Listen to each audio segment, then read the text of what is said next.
Welcome back again. তোমরা thumbnail and title দেখে তো বুঝেই গেছো দিনটা ছিল নিকিতার বউ ভাতের দিন। তাহলে চলো শুরু করা যাক আজকের ভিডিওটা। আশা করি তোমাদের ভালো লাগবে, স্কিপ না করে কিন্তু পুরো ভিডিওটা দেখো। তো বউ ভাতের দিন সকালবেলা রেডি হয়ে তথ্য নিয়ে বেরিয়ে পড়েছিলাম দাদার বাড়ি যাবো বলে, মানে নিকিতার শ্বশুর বাড়ি।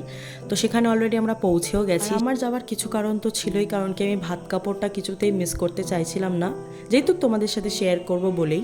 আর তাছাড়া যেহেতু আমি লাস্ট ভিডিওতেও বলেছিলাম যে আমি নিকিতার বাড়িতেই ছিলাম, এবার সবার সাথে ছিলাম, বাট নিকিতা নেই, কেমন লাগছিল, মন খারাপ লাগছিল।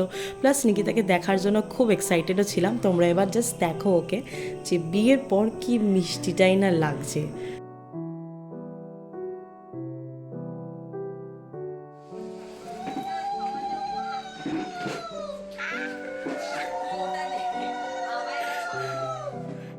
তারপর গিয়ে একটুখানি কোল্ড ড্রিঙ্কস খেয়ে নিলাম। আমার মেহেন্দিটা দেখতে পাচ্ছ তো, ভীষণ কিন্তু ডার্ক হয়ে গেছিলো।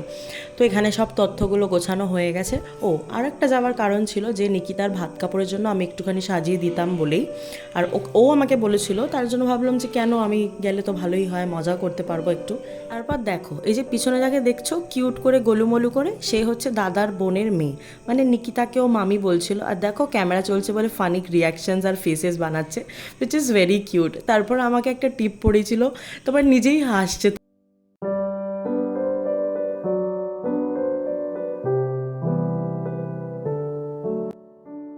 তারপর এখানেও রেডি হয়ে গেছে, ও ভীষণই সিম্পল সাজে, তো আমি ওরকম সিম্পল কিছু একটা করে দিয়েছিলাম।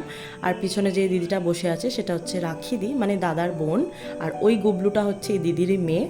এনিওয়েজ এখানে ভাত কাপড়ের সব খাবার দাবার অ্যারেঞ্জ করা হয়ে গেছে। তারপর আর কিছু বলবো না, এই মোমেন্টটা ভীষণই সুইট, যেটা তোমাদের দেখেও আশা করি ভালো লাগবে।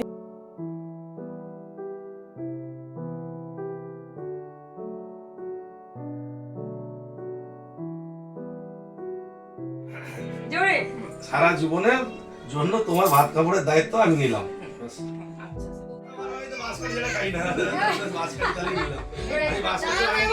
আস্তে আস্তে তোমার ভালো খারাপের সব দায়িত্ব আমারও থাকবে।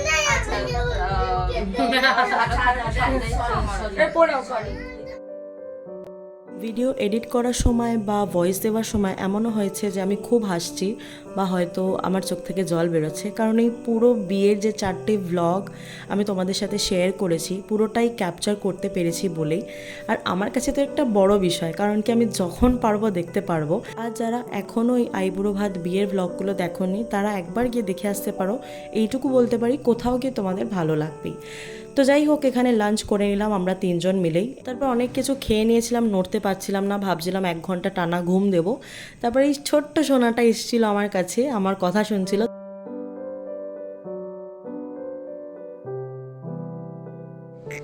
কি হলো, কি বলছি, তুই তো মেকআপ করবে নাকি? একটু মেকআপ করবে কি? একটু মেকআপ করবে? হ্যাঁ। তারপরে এই পুচকুটার সাথে অনেকটা সময় কাটানোর পরে ভাবলাম যে না, এবার রেডি হতেই হবে, কারণ নিকিতাও ওখানে সাজছে, তাই ভাবলাম আমিও ফাটাফাট রেডি হয়ে যাই। আমার খুব ইচ্ছে ছিল হেয়ারটা একটা খুব সুন্দর স্টাইলিং করব, কিন্তু সেটা লাস্ট পর্যন্ত পসিবল হয়নি। তো ভালো মতন মেকআপটা করেছি আমি, সেটাও ক্যাপচার করতে পারিনি। তবে হ্যাঁ, অবশ্যই আমি কোনো একদিন সময় পেলে এই লুকটা তোমাদের সাথে শেয়ার করব।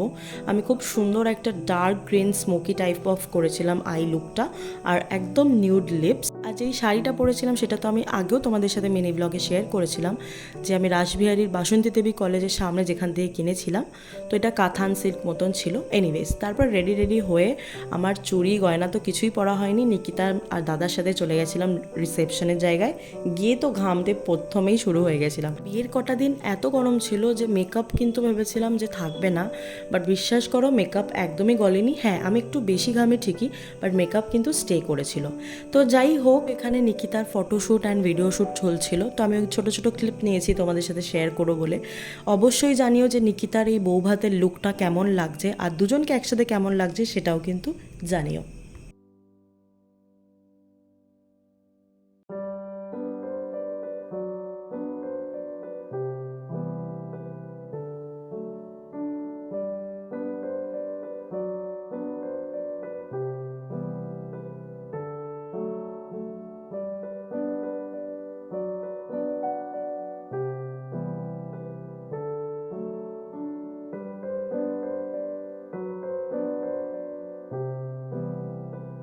তারপরে শ্যুটটা শেষ হওয়ার পরে আস্তে আস্তে পরিবারের সবাই, আঙ্কেল আন্টি, ফ্রেন্ডসরা, অনেকে ফ্যামিলি মেম্বার্সরা এসেছিলো। বেশ ভালো লাগছিলো, সবাই বেশ সেজে গুজে সুন্দরভাবে এসেছিলো।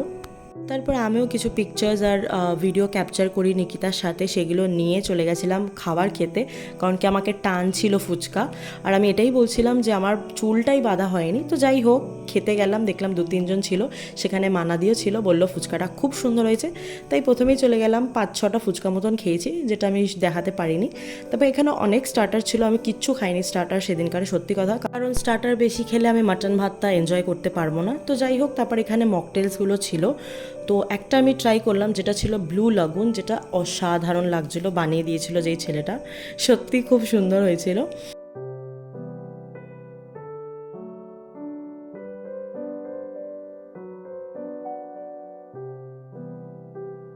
তারপর আমি আবার নিকিতার ওখানেই চলে যাই, কারণ কি দেবমিত্রা শ্রেয়সী আসবে বললো। Then I made this cute little girl, যার নাম হচ্ছে তিতলি বা বৃষ্টি, মানে আমি দুজনের সাথে আলাপ করেছি, যারা ভীষণই সুইট। তো বলতে বলতে ওরা চলে এসেছিলো, কারণ কি দেব আর শ্রেয়সী দুজনেই কাজ করে এসেছিলো, তো অনেকটা লেট হয়ে গেছিলো। তারপর ভাবলাম যে না, এবার 3জন মিলে খেতে চলে যাই, কারণ নিকিতা আর দাদা তো এখন খাবে না। তারপর খেতে গিয়ে দুষ্টু কিউট বদমাশ একটা ভাইয়ের সাথে দেখা হলো, যেটা হচ্ছে নিকিতারই কোনো একটা দিদির ছেলে। তাকে ভিডিওতে বারবার বলছিলাম হাই বলতে, ও লজ্জা এত পাচ্ছিল যে ও কিছুই বলতে চাইছিল না।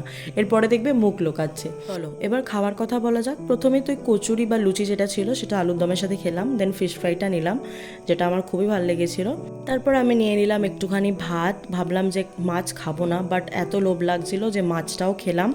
আর নিয়েছিলাম অল্প একটু মাটন, বেশি নিইনি সত্যি কথা, কারণ আমি জানি না ওই মকটেলটা খাওয়ার পর থেকে পেট একদম আইঢাই করছিল।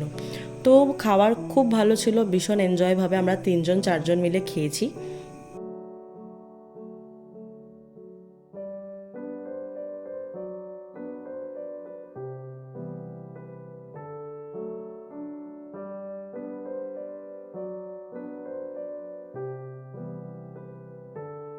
তারপর এটা ছিল আমার বেস্ট পার্ট, রসগোল্লা খাওয়া। তো দেবকে বলেছিলাম একটা ক্যাপচার করে দিতে, ওরকম ভয়ানকভাবে তুলে দিয়েছে। বাট যাই হোক, খুব ভালো মতন খাওয়া দাওয়া করার পরে ভাবলাম একটু নাচ করব।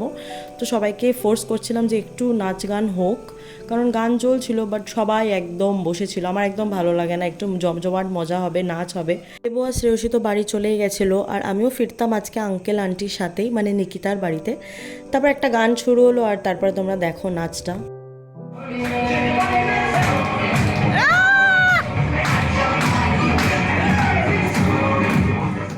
I think this is the best part এই ভিডিওটার মধ্যে। আর সবারই একটা ইচ্ছে থাকে যে তার বাবা মা খুবই খুশি হবে তার বিয়েতে। তো যাই হোক, নিকিতাও সেই ফিল করছিল, ওরও ভালো লাগছিল।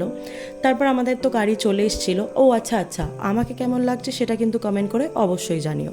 তো এখানে গাড়ি চলে এসেছিলো, তো আমরা সবাই মিলে, পরিবারের সবাই মিলে চলে যাচ্ছিলাম, বাড়ির রওনা দিচ্ছিলাম।